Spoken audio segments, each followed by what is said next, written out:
The Baltimore Ravens face off with the Denver Broncos in Week 13 of the 2022 season. We dive into our full game preview of the matchup coming up next year on Locked On Ravens. You are Locked On Ravens, your daily Baltimore Ravens podcast, part of the Locked On Podcast Network, your team every day.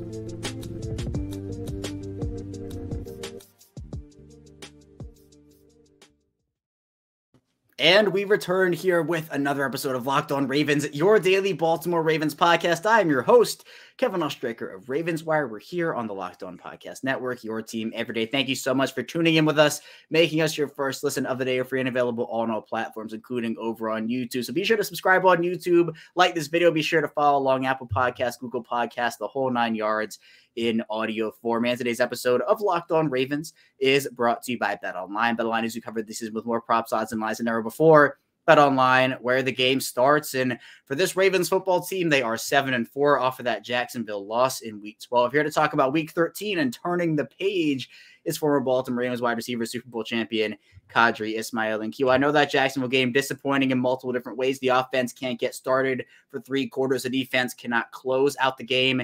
In the fourth quarter, they have an opportunity to bounce back here, but they first have to understand and realize what went wrong in Week 12. So I don't know if this is deja vu all over again.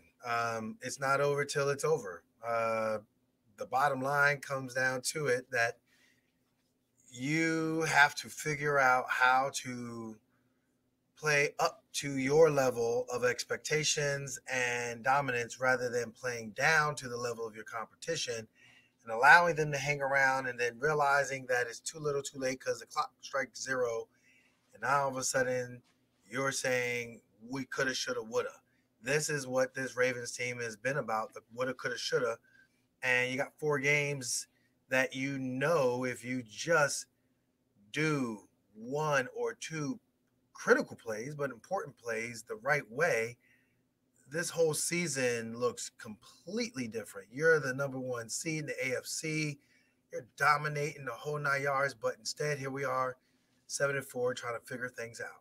Yeah, and I know we talked about it, Q, especially earlier in the year with those losses, where I think for people it's so frustrating, not because the Ravens got blown out, because they didn't, but because they had opportunities to win this game early on offense. They could not get anything going. The defense kind of held a minute for the first 3 quarters, but then 18 points given up. You just cannot do that in the fourth quarter. Their last 3 possessions for Jacksonville, touchdown, field goal, touchdown with the 2-point conversion there. If you had to place blame, Q, and I know it's a team effort, right? You win and you lose as a team, coaches, players, etc.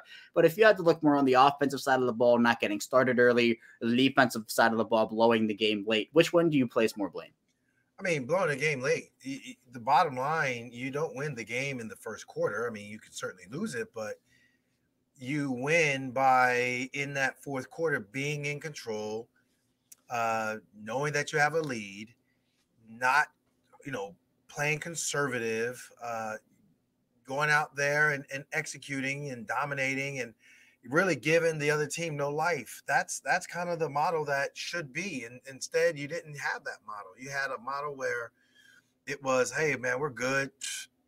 Trevor Lawrence, he's not what we thought he was. And obviously, his receivers aren't going to be able to make the necessary plays. All we got to do is just go out there on the field, and that's it. And everything will just take care of itself. And that's just not it. I'm still kind of like just scratching my head on that 4th and 8. I mean, my God, man, like 4th and 8, you have them game over, and he throws a dime. And his receivers were stepping up too and balling. And, you could say what you will about the Ravens and their passing attack or lack of, or all the other things. The bottom line comes down to it is that when it mattered the most, the Baltimore Ravens defense didn't step up.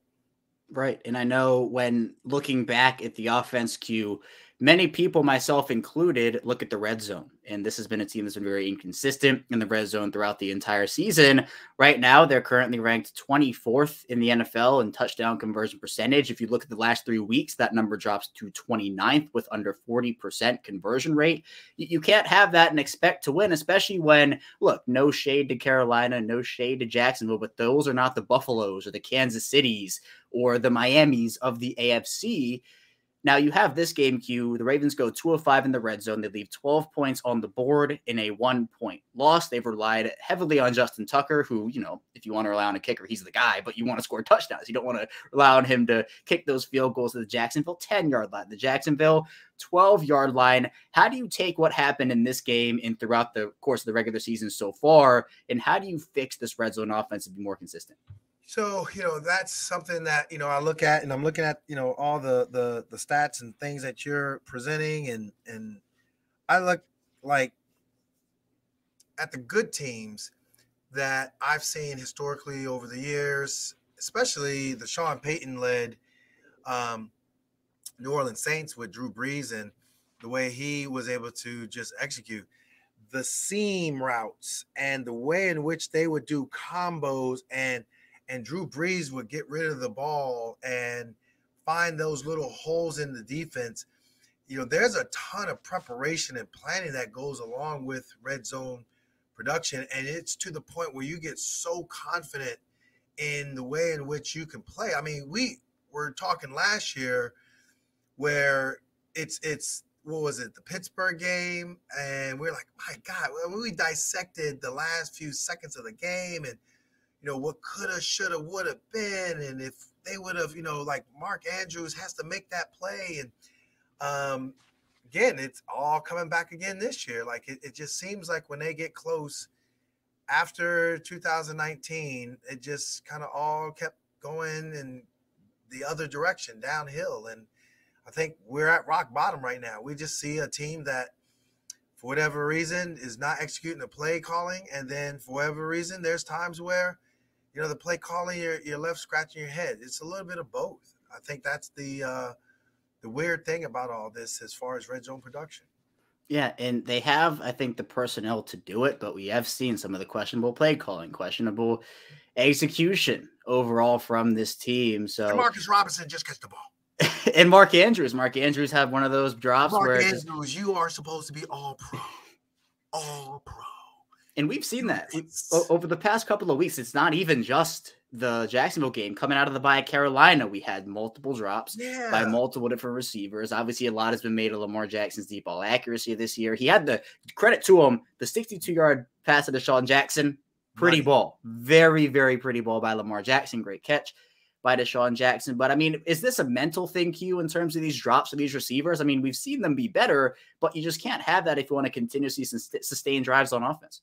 So I think it sometimes comes down to the word concentration as far as like this swagger of just knowing who you are. That's where I think the Mark Andrews issues kind of get me because, you look at like a Travis Kelce or Kittle and, I really can't think of any other tight end that is kind of up on that level of Mark. I know there are some people on Twitterverse that want to debate some stupid names, but good guys, but they're not on the level of Mark Andrews. The point I'm making is that there is, a swagger that to your name and to your game, and that's why you're being paid the amount of money that you're being paid is because you got this opportunity to really take it to the next level and be exceptional. Exceptional is when your number is called. You're just always delivering, and I'm at a loss for the lack of delivering when it comes to what we've seen from Mark Andrews, and I don't know why. I don't know if it could be the injury. I do know that this game is not played at 100%. Once training camp is over with, you're about that 75 to 80% if you're lucky, and it just goes downhill from there. This time of the year, if you got guys playing at 60%, my God, man, you're living large. But then I look at those special plays like Travis Kelce be making? And I'm like, man, that's easily, Mark can do those things easily. Why are we not seeing it? And that's the frustration.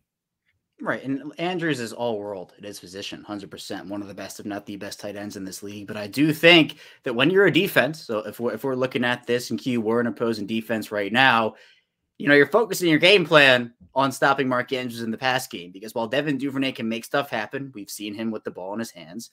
The number one guy that scares you is Mark Andrews. So if defenses say, hey, we're going to phase him out, and they're, checking him at the line, they're double covering him, using safety elbow over top, whatnot, he still beats that. Like, he's good enough where he can beat that. So I think people just want to see more consistency, but this goes back to the conversation we have had about the offense that goes to the tight ends, right? The pass offense is not going through these wide receivers, especially in a Greg Roman-led offense. Now, Stanford, we'll see how that thing whole plans out right now.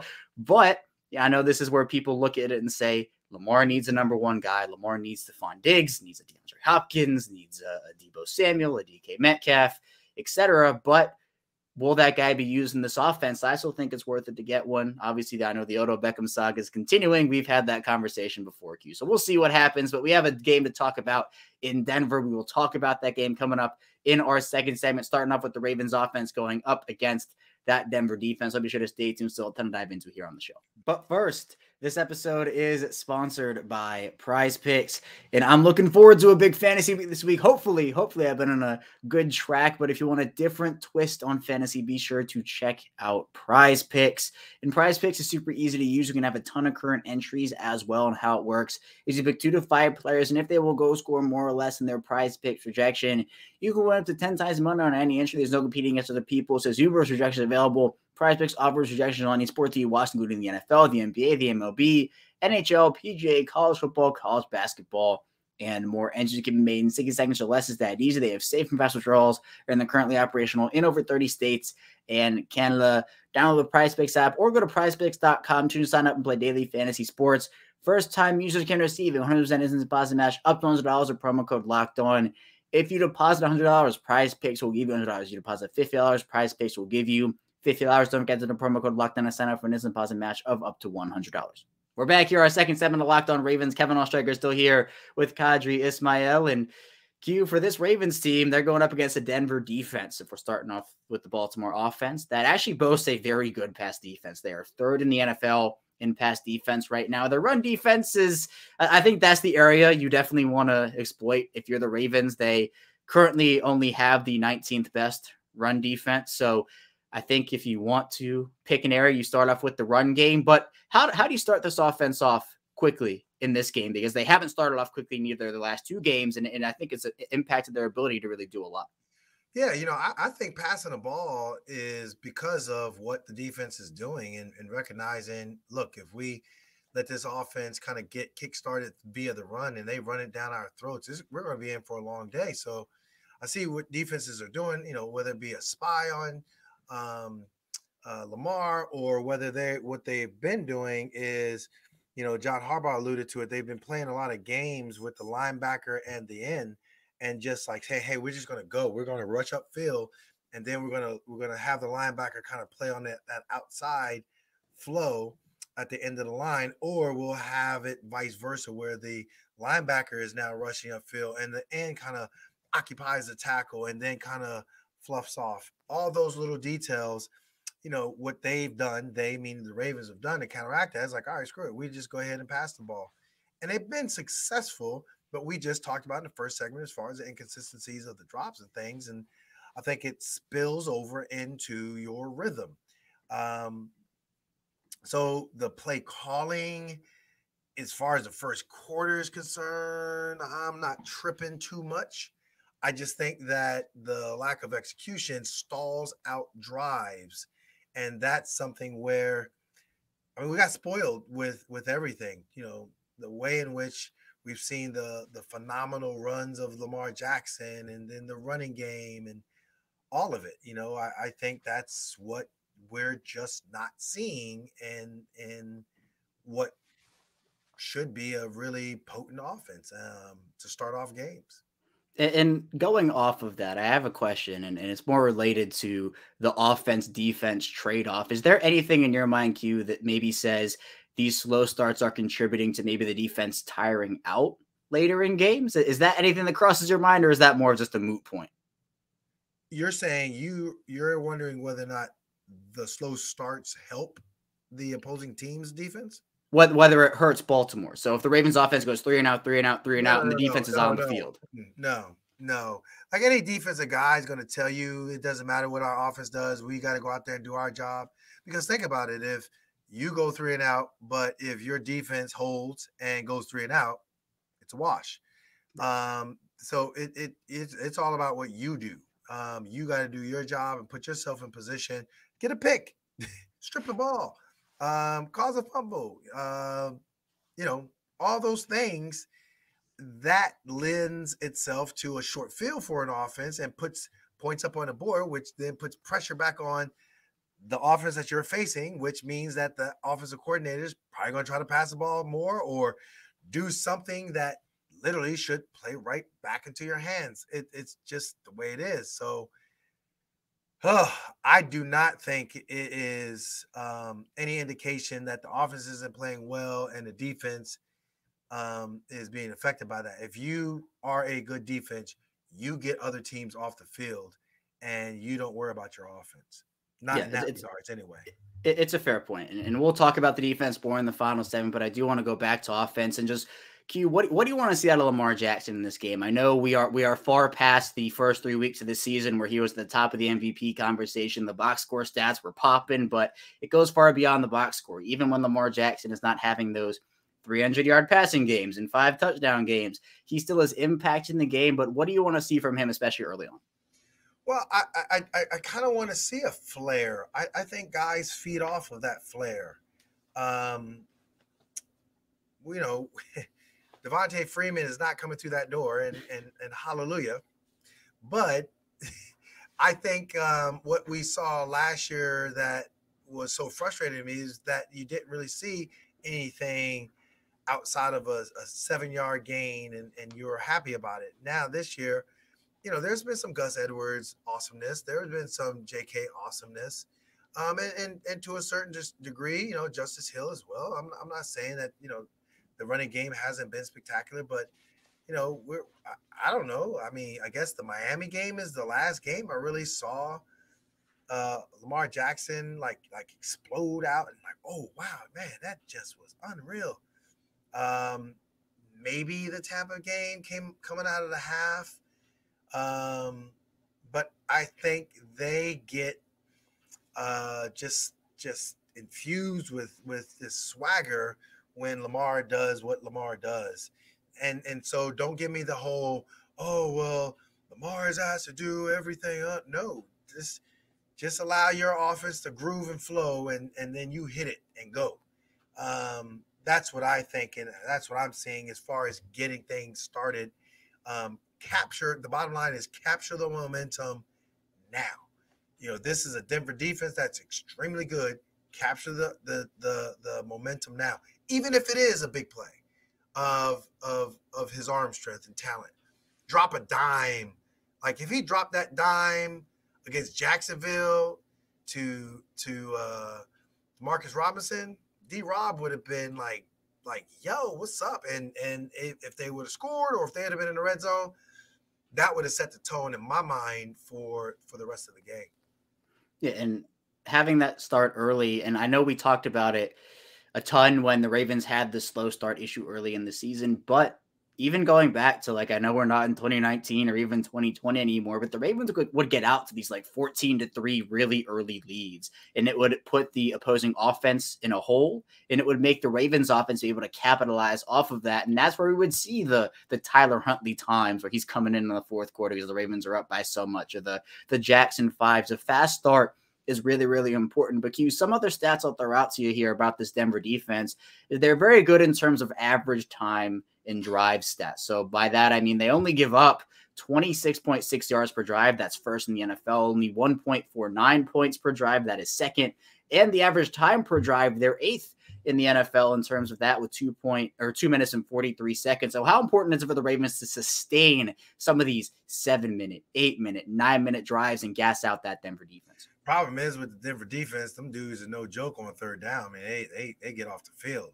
So I hate to say it, but you can't have dumb penalties. You can't, have technical issues up in the booth, getting a play call down, and then with the 15-second clock, so you're I don't know, was that throwing him under the bus, saying that, look, the play gets called with 15 seconds, it shuts off, so you got 15 seconds left, and then it's up to Lamar and them? I mean, what? I don't know. Bottom line is there's a rhythm that you need to have, and if you're talking like those sustained drives, that first and second down best be like next level, and if it's next level, then yeah, you can get yourself in that 3rd and 2 or 3rd and 3. You got flexibility. You got a Devin Duvernay jet sweep. You got a quick game pass to D-Rob. You got something to Mark Andrews. You got an option of a run pass option at your disposal, whether it be JK or whomever is active this week. You got Lamar being able to run the ball as well. That's because you took care of business on first and second down, and you even got a free first down just by the way you were sprinting on first down. You got a 15-yard gain or whatever. You moved the ball. That's the point I'm trying to make. And is Denver teetering on the brink? I think they are. I think that they have some frustrations that are just spilling over. I know one thing, psychological warfare wise, they're like, man, we just need to go and get away from home and let's be in a hostile environment. This is an opportunity for us. They could say all those buzzword things, and that works. So, I just made a long answer longer. I don't know. All I know is to sustain big time drives, you best execute. That's the bottom line, execution. Yep, converting on 3rd down, even converting on a 4th down. Maybe the Ravens go for it on a 4th and 1, 4th and 2 situation. We've obviously seen them be aggressive in those situations before, but it also is going to be up to the defense in terms of how this game goes. We'll dive into that coming up next on Locked On Ravens, so don't go anywhere. Still a ton to talk about. But first, this episode is brought to you by Audible. Audible is releasing a slate of new football podcasts that we're sure you're going to love. Find Think Like a Champion now wherever you get your podcasts. Think Like a Champion is a brand new podcast from Russell Wilson and Audible. Russ is a champion on the field, but off of it, we rarely know the grind on the path to greatness. Russell Wilson, alongside co-host Harry Wilson and the late Trevor Mower, dig into how high-performance athletes, artists, and leaders push the boundaries of their potential. Hear two-time Super Bowl champion and MVP Von Miller deliver sharp insights about performing at your highest level in moments of extreme pressure, or NCAA champion Tim Tebow discuss how to find your unique personal mission in the world. Head over to Locked On Presents for a sneak peek of Think Like a Champion, or catch the full series available anywhere you get your podcasts, available everywhere now. Audible, get in the game. We're back, rounding out Locked On Ravens here on Purple Friday, ahead of the Ravens Week 13 matchup with the Denver Broncos. Kevin Oestreicher is still here with Qadry Ismail. And Q, on the defensive side of the ball, we have seen this defense have amazing performances, but the problem has been consistency in some of these games, playing a full 60 minutes. I know in the Jacksonville game, Calais Campbell gets that strip sack where the balls are covered by Jacksonville. They're in a 3rd and 21. And I think at that point, the Ravens defense says there's no way they're going to convert this 3rd and 21 and 2 downs. But what happens is the Ravens play super soft. The Jaguars get 16 yards on 3rd down and are able to convert that 4th and 5. And it just felt like they let their foot up off of the gas. Now in this game, the Denver offense has been the worst offense in the NFL this year. The Russell Wilson trade has not worked out nearly as well as they thought it would be. They are the 24th best pass offense in this league. They're the 25th, best rush offense. So you're right at the bottom 10 of the league in both pass offense and rush offense. If you're Denver, this is a game that on paper, Q, the Ravens should be able to dominate, but how do they do that? How do they be consistent? I think frustration. So the us against them mentality, the frustration has to be big time. Just, Justin Houston coming off the edge, whoa, set the tone early. A Roquan Smith, we trying to run the ball, wow, nothing. PQ, just like, just knife in there, tackle for loss. The Marcus Peters, everybody's going to try me. Oh, okay, let me go ahead and show y'all who y'all messing with. Pick 6. then you're in the mind of the Denver Broncos offense, like, yeah, Russell, I don't think we're ready for this. And that's where I think it has to be early. It has to be like they can look at the fourth quarter stuff all they want, but they're not that good of a team. They're not that type of team. If this Ravens defense decides to come and hit them in the mouth, I think that they'll fold real quick. Yeah, and Denver's going through a bunch of personnel changes right now. I mean, the running back position, they move on from Melvin Gordon, Chase Edmonds, who they traded for. He's on injured reserve right now. I mean, they're looking at potentially Mike Boone and Latavius Murray, a former friend over in Baltimore. Latavius Murray over there in Denver, who I think has played decently well for him overall. But then wide receiver-wise, Jerry Jeudy has 2 DNPs so far this week. You have KJ Hamler with 2 DNPs. So it's looking like the Cortland Sutton show at wide receiver, and then not much else. Now, the secondary, Marlon Humphrey, has played great football this year. But do you have any concern level with Marcus Peters right now, and how if he has to go up against these secondary guys or even be matched up with Sutton on the outside, he'll be able to perform? Because, I mean, he's been in the area of a lot of completions this year. You know, it's weird. It's like he's been aggressively lazy. He's been right there, but it's like you see where it's like either push the guy, pick him up, push him out of bounds, or be aggressive and try to punch the ball out. It's like, oh, you caught it. You're not supposed to catch it over me. And you see this demonstrative like feeling, but like I'm like, okay, like where is the Marcus Peters that intercepts the ball or where is the Marcus Peters that is not passing in fear or holding a guy and just using his technique? You know, I don't know. Maybe I know they gave him a little bit of rest this week from practice element of all and gave him a vet day. So hopefully, that's something that he can utilize to his advantage. Marcus Peters is a guy that I think needs to have a good game and a fast start and kind of redeem himself. Yeah, and I know when you're talking about fast starts, I mean, is this the week we see Odafe Oweh Q? He's been someone who a lot of expectations coming into the year. He was going to be operating as that number 1 Baltimore pass rusher. He has been missing in action for almost all of the season. He's been held on a lot of plays, and I know it's been less noticeable because Justin Houston is just playing incredible football this year. But what do you make of Odafe Oweh right now? I know I've asked you the question before, but here we are 12 weeks into the season and we haven't really seen much. I don't know technique-wise or position-wise. Is it Odafe Oweh's responsibilities as far as is he just a pure rush side guy? If he's a pure rush side guy, that's when you got to just say, hey, me, ball carrier, let's go. If you have other responsibilities and it's too much for you mentally and it's causing you to think, defense, no one who thinks plays well.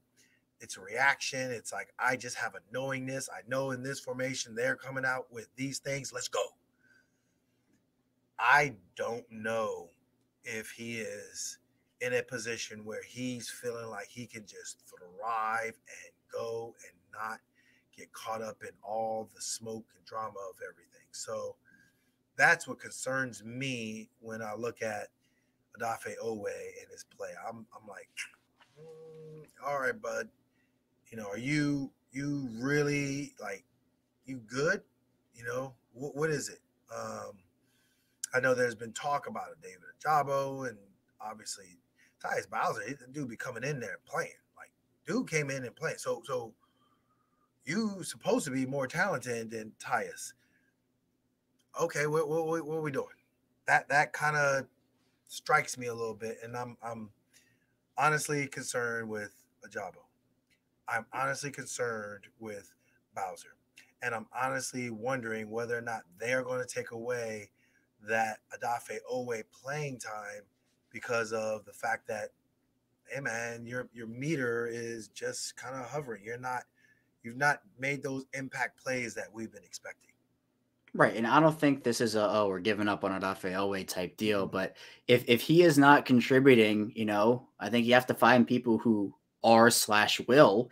And for Owe, he was a former first rounder. This is his second season. Not everybody has good years every single season, but to the degree he has struggled this season, I think has shocked many people. Against Denver, I think the pass rush is very important. Baltimore ranks in the top 5 in sacks this season. A lot of that does come from Houston, but you have some interior presence with Calais Campbell, Justin Madubuike. You have Marlon Humphrey getting sacks here. He has 2 sacks on the season now. So the Ravens are able to get some of that pressure. Denver's offensive line is not great this year. Russell Wilson has a bit of mobility to him, but I think you're able to still get him down on the ground. And if you're able to force the Broncos into those 2nd and longs, those 3rd and longs, and force them to air it out to a receiver core outside of Cortland Sutton, maybe not a lot of people know the names in that receiver group.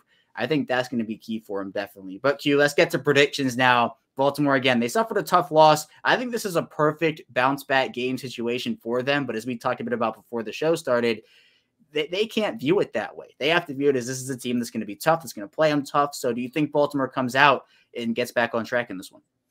So what do we say would get back on track? We thought, Carolina get back on track. We thought when it came to putting points up, there are opportunities in Jacksonville. Delay a game, lightning, rain, all that doesn't matter. Jacksonville did what it necessarily needed to do. I think when it comes to this game, we just can't play boring football. You can't. You got to play like aggressive, just stylistically look cool football. Get some swagger. That's what I'm saying. Defensively, you need to just smash them into the ground. I think this has to be a statement game. Honestly, this has to be a statement game. This is a statement game that, we still got some division opponents we got coming up. We don't want them to think that they can hang with us. Pittsburgh ain't going to be sitting there feeling sorry for us. Last time I checked, Deshaun Watson and company going to try to do some things. Did Joe Burrow? Yeah, Joe Burrow. He doesn't have his full complements of his group, but yet at the same time, he's producing. This has to be a statement game, period. This is a screw the must-win business because you're supposed to win, especially against the Broncos. But the statement game is you need to have a complete game. I'm looking for a complete game in the likes of 24-14 will be a complete game in my mind for this Ravens ball club. Yeah, people are looking for that wire-to-wire victory. I know the Saints game is closest to what we saw there in terms of pure domination, but we haven't seen that 40-0 game or that 35-3 game, which I know a lot of people got accustomed to over the course of the early portion of the Lamar Jackson tenure, especially during that 2019 season. But again, we're not in 2019. The Ravens have to continue to try to find ways to win with their current roster. I think the Ravens win this one. It would be absolute disaster if they didn't win this one and win it convincingly. I'm going to say 28-20, but Denver scores a late touchdown. So technically 28-13 with a garbage time Denver touchdown on the board there. For the sake of predictions, I will go 28-20. And it's a game where, yes, I agree. If the Ravens squeak this one out by 1 point or 3 points, they would have won the game, but it's not inspiring a ton of confidence in terms of, all right, what happens when Buffalo comes to town? What happens when Kansas City comes to town? Because those teams won't play necessarily the struggling way that Russell Wilson has, because you have Josh Allen, you have Patrick Mahomes, Tua, Joe Burrow, etc. So you have to be able to put a statement game out on the board now against the team that has been reeling, and that in itself will, I think, breed confidence for later weeks when you have to go up against the Pittsburghs, go up against the Clevelands, the Cincinnatis, et cetera, as you look to continue to strengthen your grip on the division overall. But Q, I appreciate you. That's all I have for you here today on Locked On Ravens. And again, hopefully Baltimore is able to move this record to 8-4 and get back on track. They still have potential as a football team, but they have to prove it here in Week 13. Prove it. Proven time. This is moving season. When you're in December, this is it. There's no sloppy football, no more excuses, no more nothing. You right where you need to be, you better finish. Yep, finishing and being able to start fast as well is very important. Both sides of it, both sides of the coin. So first, second, third, and fourth quarters, got to put together a solid, sound effort overall. But that's all I have for you here today on Locked On Ravens. Thank you so much for tuning in. When we get back here on Monday, we'll be diving into everything that happened in that Ravens and Broncos game, recapping it all. So be sure to stay tuned for that. And I will see you back here on Monday.